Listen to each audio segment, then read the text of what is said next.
Hello everyone, ಎಲ್ಲರಿಗೂ ನಮ್ಮ ಚಾನೆಲ್ಗೆ ಸ್ವಾಗತ. ಇವತ್ತಿನ ವಿಡಿಯೋದಲ್ಲಿ MBA, MA, MCOM ಈ ಕೋರ್ಸುಗಳ ಬಗ್ಗೆ ತಿಳಿಯೋದಾಗಿದೆ. ಇದರಲ್ಲಿ ಯಾರು ಯಾವುದನ್ನು ತೆಗೆಯಬೇಕು, ಇದನ್ನು ತೆಗೆಯುವುದರಿಂದ ಇರುವ ಗುಣಗಳೇನು ಹಾಗೂ ದೋಷಗಳೇನು ಎಂಬುದರ ಕುರಿತಾಗಿದೆ. ಸೊ ಎಲ್ಲರಿಗೂ ಇನ್ನೊಮ್ಮೆ ನಮ್ಮ ಚಾನೆಲ್ಗೆ ಸ್ವಾಗತ. ಮುಖ್ಯವಾಗಿ ಹೇಳೋದಾದರೆ ಇದು ಯಾವ ಕೋರ್ಸನ್ನು ಪ್ರಮೋಟ್ ಮಾಡೋದಲ್ಲ. ಕೊನೆಯದಾಗಿ ನಿಮ್ಮ ಅಭಿಪ್ರಾಯವಾಗಿದೆ.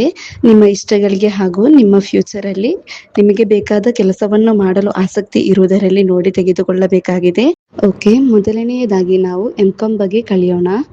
ಒಂದು ಕಾಮರ್ಸ್ ಗ್ರಾಜ್ಯುಯೇಟ್ ಅಥವಾ BCom ಮುಗಿದವರಿಗೆ ಕಲಿಯಬಹುದಾದ ಒಂದು ಉತ್ತಮವಾದ ಕೋರ್ಸ್ ಆಗಿದೆ MCOM. Mathematics, accounting, finance, marketing, banking ಮುಂತಾದ ಕಾರ್ಯಗಳ ಬಗ್ಗೆ ತುಂಬ ಕಲಿಯಬೇಕಂತಿಲ್ಲ. ಮುಖ್ಯವಾಗಿ ಅಕೌಂಟಿಂಗ್, ಫೈನಾನ್ಸ್ ಇದರಲ್ಲಿ ಎಲ್ಲ ಜಾಬ್ ಮಾಡಬಹುದು.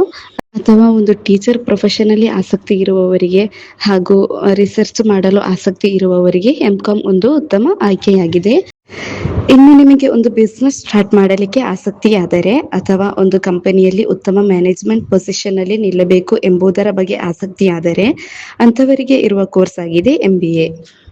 ಯಾವ ಡಿಗ್ರಿ ಆದವರಿಗೂ, ಸೈನ್ಸ್ ಆಗಲಿ ಹ್ಯುಮ್ಯಾನಿಟೀಸ್ ಆಗಲಿ, ಹಾಗೆ ಯಾವ ಕೋರ್ಸ್ ಆದವರಿಗೂ MBA ಮಾಡಲು ಸಾಧ್ಯವಿದೆ. ಈ MBA ಹೇಳುವಾಗ ಎಲ್ಲರೂ ಕ್ಯಾಟ್ ಎಕ್ಸಾಮ್ ಅಥವಾ ಮ್ಯಾಟ್ ಎಕ್ಸಾಮ್ ಹೀಗೆ ಎಂಟ್ರೆನ್ಸ್ ಎಕ್ಸಾಮ್ ಪಾಸ್ ಆದವರಿಗೆ ಮಾತ್ರ ತೆಗೆಯಬಹುದು ಎಂಬ ಚಿಂತೆಯಾಗಿದೆ.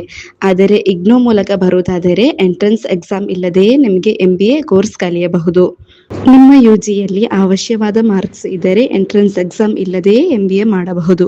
ಇದನ್ನು ನೀವೊಂದು ಅಪರ್ಚುನಿಟಿಯಾಗಿ ತೆಗೆದರೆ ಆಯಿತು. ಓಕೆ, ಈಗ MBAಯಲ್ಲಿ ಕಲಿಯುವುದು ಹೇಗೆ ಎಂದರೆ ಹೇಗೆ ಒಂದು ಬಿಸ್ನೆಸ್ ಮಾಡುವುದು ಅಥವಾ ಹೇಗೆ ಒಂದು ಟೀಮ್ ಅನ್ನು ನೋಡುವುದು, ಮಾರ್ಕೆಟಿಂಗ್ ಟ್ರಿಕ್ಸ್ ಯಾವುದೆಲ್ಲ, ಫಿನಾನ್ಷಿಯಲ್ ಮ್ಯಾನೇಜ್ಮೆಂಟ್ ಹೇಗೆ ಮಾಡುವುದು ಎಂಬುದರ ಕುರಿತಾಗಿದೆ. MBAಯಲ್ಲಿ ಬರುವಾಗ ನಾವು ಮುಖ್ಯವಾಗಿ ಪ್ರಾಕ್ಟಿಕಲ್ ನಾಲೆಜ್ ಕಲಿಯುವುದಾಗಿರುತ್ತದೆ. ಲೀಡರ್ಶಿಪ್ ಸ್ಕಿಲ್ ಇಂಪ್ರೂವ್ ಮಾಡಲಿಕ್ಕೆ ಇದು ಹೆಲ್ಪ್ಫುಲ್ ಆಗಿದೆ.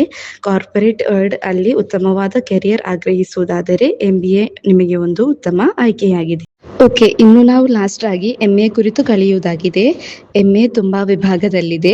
MA English, MA Malayalam, sociology ಹೀಗೆ ತುಂಬಾ ವಿಷಯಗಳಲ್ಲಿ ನಿಮಗೆ MA ತೆಗೆಯಲು ಸಾಧ್ಯವಿದೆ.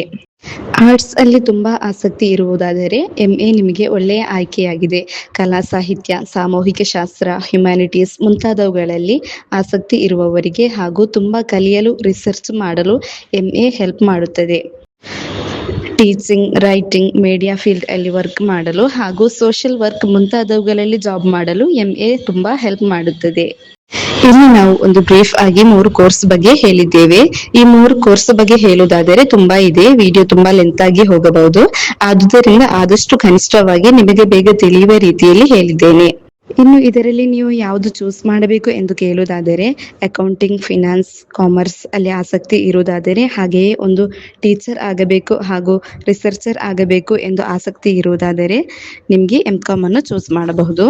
ಅಥವಾ ಒಂದು ಬಿಸ್ನೆಸ್ ಮಾಡಲು ಅಥವಾ ನಿಮಗೆ ಕಾರ್ಪೊರೇಟ್ ವರ್ಕ್ ಇನ್ ಮ್ಯಾನೇಜ್ಮೆಂಟ್ ಅಲ್ಲಿ ಆಸಕ್ತಿ ಇದ್ದರೆ ನಿಮಗೆ MBA ಉತ್ತಮ ಆಯ್ಕೆಯಾಗಿದೆ. ಸಾಹಿತ್ಯ, ಕಲಾ, ಚರಿತ್ರ, ಸಾಮೂಹಿಕ ಶಾಸ್ತ್ರ ಮುಂತಾದ ವಿಷಯಗಳಲ್ಲಿ ಡೀಪ್ ಆಗಿ ನಾಲೆಜ್ ಹಾಗೂ ರಿಸರ್ಚರ್ ಮಾಡಲು ನೋಡುವುದಾದರೆ ಹಾಗೂ ಟೀಚರ್ ಆಗಲು ಆಸಕ್ತಿ ಇರುವುದಾದರೆ MA is a good choice. It is based on your choice. UG course ಮುಗಿದು ನಿಮಗೆ ಸ್ಟಡೀಸ್ ಅನ್ನು ನಿಮಗೆ ಕಂಟಿನ್ಯೂ ಮಾಡಲು ಸಾಧ್ಯವಾಗದವರು ಆದರೆ ನೀವು, ಹಾಗೆಯೇ ಜಾಬ್ ನಡುವಲ್ಲಿ PG ಕಲಿಯಲು ಆಸಕ್ತಿ ಇರುವುದಾದರೆ ನೀವು IGNOUದಲ್ಲಿ ನಿಮಗೆ PG ಮಾಡಬಹುದು. ನೀವು ಅಡ್ಮಿಷನ್ ಇವಾಗ ನಡೆಯುತ್ತಾ ಇದೆ. ನಿಮಗೆ ಇದರಲ್ಲಿ ಇರುವ ಯಾವುದಾದರೂ ಕೋರ್ಸ್ ತೆಗೆಯಲು ಆಸಕ್ತಿ ಇದ್ದರೆ ನಮ್ಮನ್ನು ಕಾಂಟ್ಯಾಕ್ಟ್ ಮಾಡಬಹುದು. ನಿಮ್ಮ PG ಜರ್ನಿಯಲ್ಲಿ ಕೊನೆಯವರೆಗೂ ನಾವು ನಿಮ್ಮ ಜೊತೆಯೇ ಇರುತ್ತೇವೆ. ಸೊ ಕೋರ್ಸ್ ಬಗ್ಗೆ ನಿಮಗೆ ಏನಾದರೂ ಡೌಟ್ ಇದ್ದರೆ ಕಮೆಂಟ್ ಅಲ್ಲಿ ತಿಳಿಸಿ. Okay, see you in next video. Bye bye.